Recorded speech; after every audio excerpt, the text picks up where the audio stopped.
kepala ya, ke kepala dari head itu, dari sikunya, dari elbow. Tapi karena gue tidak nonton secara langsung, tapi yang pastinya gue selalu dukung Indonesia, itu dia. Itu aja, gue tidak nonton secara live di saat itu. Tapi peraturannya katanya nggak boleh.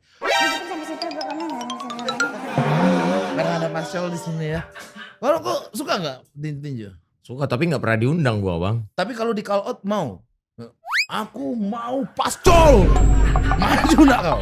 Maju nggak kau? Mau. Weh.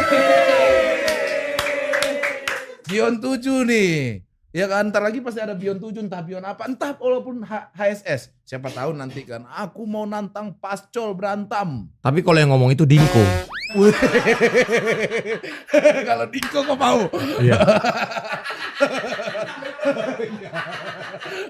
Kenapa? Kenapa harus dia? Karena udah win rate 100 kalau gue lawan dia.